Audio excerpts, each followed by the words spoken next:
зарубежный жаңағы шейхтар дейміз ғой, біреуді кафірға шығарып, төбелес шығару, жаңағындай іріткі салу араларға, мыналарды дұрыс емес, бидғат деп. Кәпір деп айыптау, ол сол кісінің өлтіргенмен бірдей.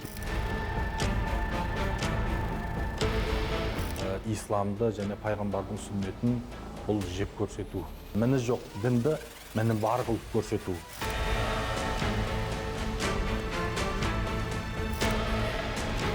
Қарағанды облысындағы Гүлшат елді мекенде лаңкестік ұйымдастырмақ болды деп айыпталған 8 адамға қатысты. Их обвиняют в создании террористической группы, организации терактов и экстремистік топтың мүшелеріне оннан бастап 14 жылға дейінгі жаза кесілді.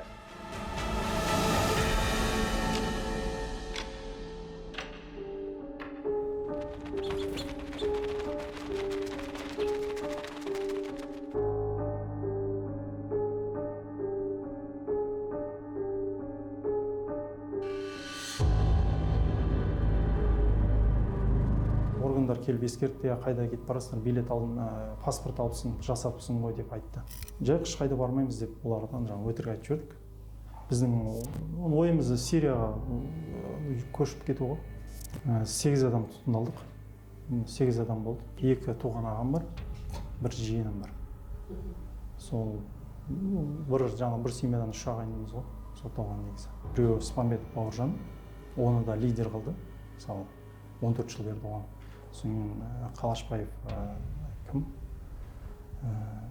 Нұрбол. Содан кейін фамилиясын ұмыттым.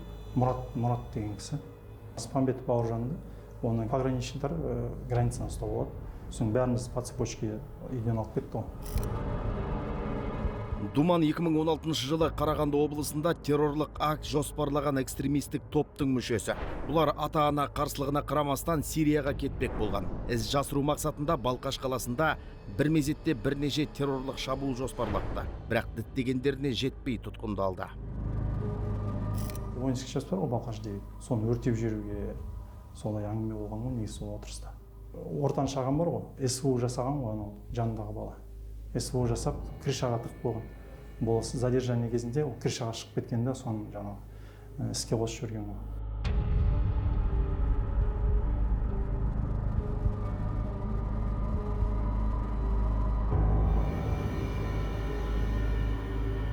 Білімсіздік ол адасушылыққа апарады ғой. Сөйтіп интернеттен жаңағындай тыңдап лекцияны Надир Абухолит қой басынан тыңдаған, тек қана Құран мен сүннетпен жүру керек деген сияқты.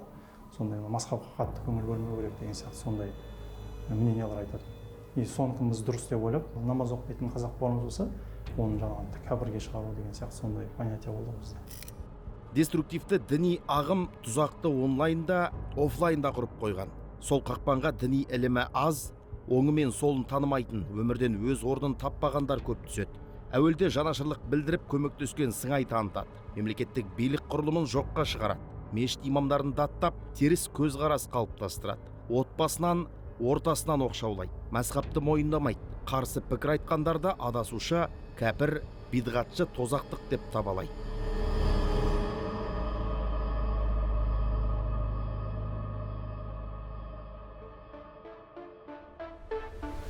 Міне біздің қоғамда мысалы намаз оқитындар бар, намаз оқымайтындар бар, күнә жасайтындар да бар. Біз оларды кәпірге шығармаймыз. Өйткені біреуді кәпірге шығару, оны өлтіргенмен тең деген пайғамбарымыз алейхиссаламның хадисі бар. Бұл өте үлкен ауыр күнә. Сосын әркімнің біреуді кәпір деп айыптауға құқы жоқ. Қазір сәләфиттерді көбінесе осы хаварижден тараған осы топтарды айтып жатамыз. Такфир да осы сәләфиден бөлініп шыққан бір секта. Бүлік бастау оңай ғой. Біреуді кәпірге шығарып, төбелес шығару, жаңағындай іріткі салу араларға, мыналарды дұрыс емес, бидғат деп жаңағындай сондай уағыздар айтып жүргеннен кейін бүлік шығады ғой.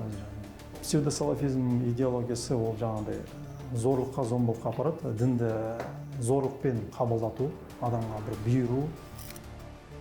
Деструктивті діни ағым арасында кең тараған 3 тенденция. Алғашқысы исламда құпталмайтын құбылыс дінді саясиландыру. Екіншісі псевдо шейхтардың бармақ баста көз қыстыға жол беруі. Үшіншісі астыртын әрекет, яғни тақия тәсілі. Соңғысы ең қауіптісі. Себебі радикалды идеологияға арбалғандар діттеген мақсатына жету үшін түрлі түлкі бұлаң әдіске барады. Зайырлы қоғам құндылықтарын қабылдаған боладымыз, бірақ астыртын зұлымдықты таратады. Түрмеге кірген кезде нақты ішіндегі нәрсесін шығару үшін біз неше түрлі жұмыстар істейміз. Бір жақты сабақ беріп қана кетіп қоймаймыз.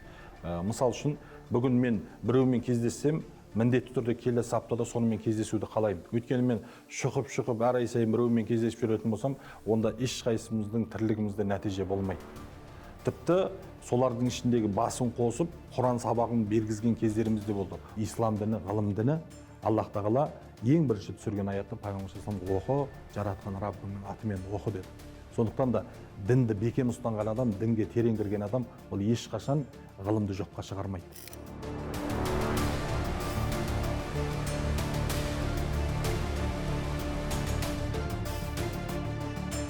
Білімсіз істеген амал қылмысты, біздің амал сияқты. Мысалы, білімсіз ешқандай ештеңеге сүйенбей, Құранға да сүйенбей, жаңағы пайғамбарымыздың сүннетіне сүйенбей, істеген амалдың бәрі қылмысқа апарады.